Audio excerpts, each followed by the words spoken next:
एक बार की बात है, शहर के पास एक छोटा सा गांव था। उसी गांव के पास एक जंगल था। वह जंगल बहुत ही घना था। उस जंगल में एक जादुई पेड़ था। उस जादुई पेड़ में एक परी रहती थी। जब कोई इंसान जंगल में जाता था, वह वहां पर रास्ता भटक जाता था और बाहर निकलने के लिए जादुई पेड़ के परी से मदद मांगता। पर उस जादुई पेड़ की परी में एक खास बात थी। वह इंसानों को जंगल से बाहर निकलने के बदले में उनसे एक पहेली पूछती। अगर कोई इंसान उस पहेली का जवाब सही नहीं देता तो उस जादुई पेड़ की परी उसे मार देती।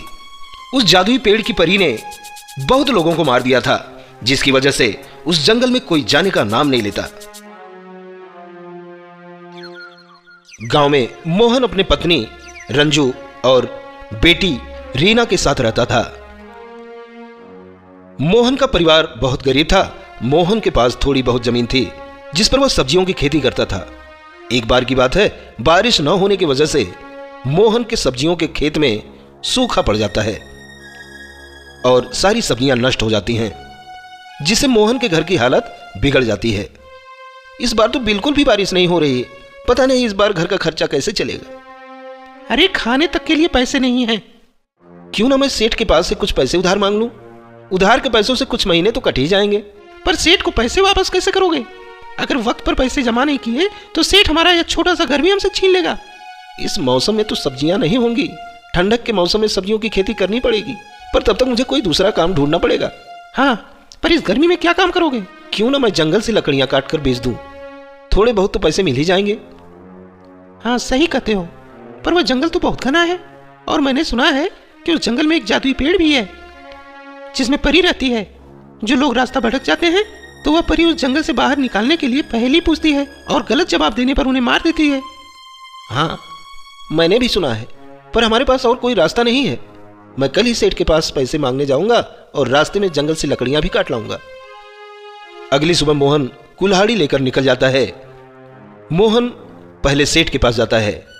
सेठ जी, इस बार सब्जियों की खेती बर्बाद हो गई है। कृपया करके आप मुझे कुछ पैसे उधार दे दीजिए, जिससे मेरे घर का खर्चा चल सके। मैं जल्दी ही आपके सारे पैसे वापस कर दूंगा। अरे भाग जा यहां से, सुबह सुबह मुंह उठाकर चला आया पैसे लेने। सेठ जी, कुछ रहम कर दीजिए, मैं आपके पूरे पैसे सूद समेत वापस कर दूंगा। ठीक है, मैं तुम्हें पैसे दे दूंगा, पर तुझे अपनी खेती मुझे देनी होगी। मैं तेरे खेत के दुगने पैसे दूंगा। बोल, देगा अपना खेत? खेत सेठ जी, मेरे घर का खर्चा खेत से निकलता है। अगर मैं वह खेत आपको दे दूंगा तो मेरे पास कुछ भी नहीं बचेगा। तो भाग जा यहां से, बड़ा आया पैसा मांगने। मोहन उदास होकर वहां से चला जाता है और रास्ते में उसे एक कुल्हाड़ी मिलता है। वह उसे उठा लेता है। अरे वाह, अब इस कुल्हाड़ी की मदद से मैं जंगल में लकड़ियां काट सकूंगा। यह बोलकर मोहन जंगल की तरफ जाता है, पर रास्ते में एक बड़ा सा गड्ढा पड़ता है। मोहन इस गड्ढे को नहीं देख पाता और उसमें गिर जाता है और उसे बहुत चोट आती है। मोहन का एक हाथ टूट जाता है। वह जैसे तैसे करके वह कुल्हाड़ी लेकर अपने घर पहुंचता है। अरे रंजू, जल्दी आओ। मोहन की आवाज सुनकर रंजू दौड़ते हुए उसके पास आती है और मोहन की हालत देखकर रोने लगती है। अरे यह क्या हो गया?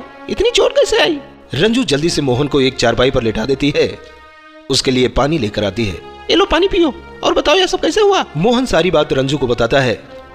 हे भगवान, घर में खाने तक को कुछ नहीं है और अब तो मेरा हाथ भी टूट गया है। अब मैं कोई काम भी नहीं कर सकूंगा। रीना अपने माता पिता की सारी बातें सुनती है।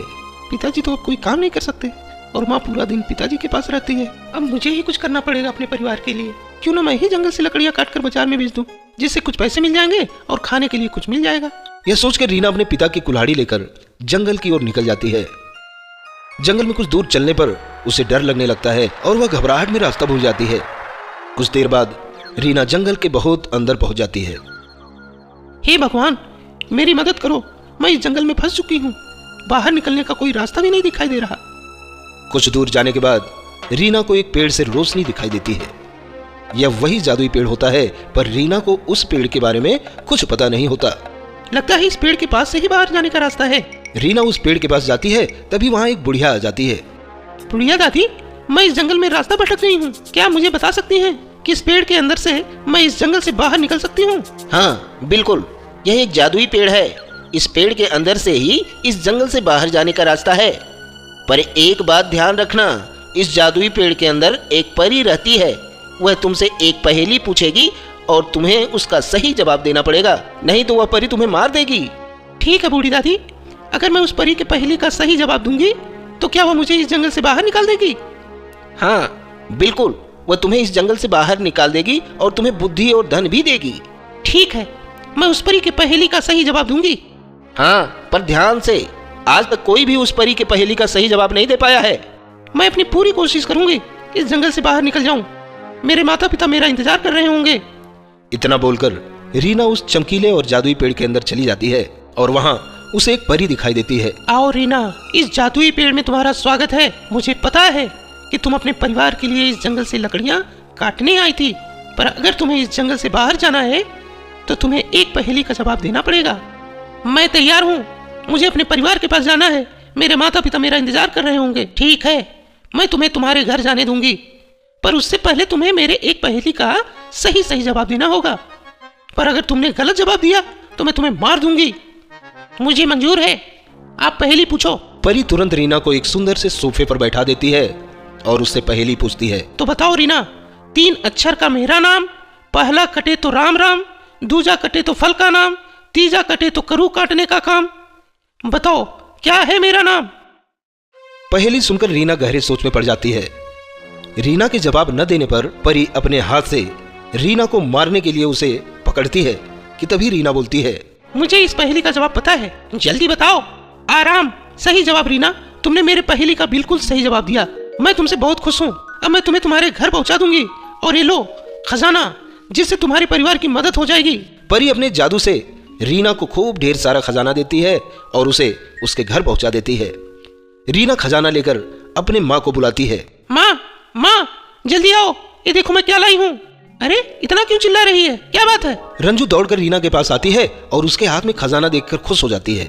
रीना अपने माता पिता को जादुई पेड़ और परी की सारी बात बताती है और खजाने की मदद से मोहन का इलाज अच्छे से होता है और रीना एक अच्छे स्कूल में पढ़ने जाती है। अब मोहन और रंजू एक सब्जी का दुकान भी खोल लेते हैं, जिससे उनके सारे दुख खत्म हो जाते हैं और सब मिलजुल कर शांति से अपना जीवन बिताते हैं। सीख, इस कहानी से हमें यह सीख मिलती है कि हमें कोई भी काम सोच समझकर करना चाहिए।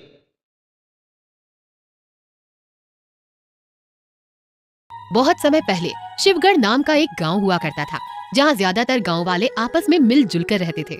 बधाई हो, तुम्हारी बेटी की शादी हो गई। तुम्हें भी बधाई हो, तुम्हारे बेटे की बिजली विभाग में सरकारी नौकरी लग गई। इस बार हमारे मक्के की खेती बहुत अच्छी हुई है। हमारी गेहूं की खेती से भी हमें बहुत अच्छा मुनाफा हुआ। लेकिन कुछ लोग ऐसे भी थे जो दूसरों की खुशी से ज्यादा उनके दुख में खुश होते थे। सुना है मेरी पड़ोसन का पति उसे तलाक देने की बात कर रहा था। ये तो कुछ भी नहीं, मेरे नए पड़ोसी के घर रात को 3 बजे तक लड़ाई हो रही थी। मुझे तो वो सब सुनने में इतना मजा आ रहा था कि मैं रात को 3 बजे तक जागती रही। इस बार मेरे पड़ोसी की सारी फसल में कीड़े लग गए और मेरे पड़ोसी की फसल तो इतनी खराब क्वालिटी की हुई है कि मुनाफा तो छोड़ो, उसको तो मेहनताना भी पूरा नहीं हो सका। उन बुरे लोगों में से एक ही थी पूनम आंटी और उनकी बेटी पूजा। वो दोनों हमेशा दूसरों को दुख में देखकर बहुत खुश होती थी। शादी में सब लोग मेरी साड़ी की तारीफ कर रहे थे और तेरी बुआ की साड़ी पर तो किसी ने ध्यान ही नहीं दिया। शादी में दुल्हन ने इतना मेकअप किया हुआ था, फिर भी मैं उससे ज्यादा सुंदर लग रही थी। उन्हीं के गांव में सपना नाम की एक 24 साल की लड़की रहती थी, जिसकी बहुत कोशिशों के बाद भी शादी नहीं हो पा रही थी।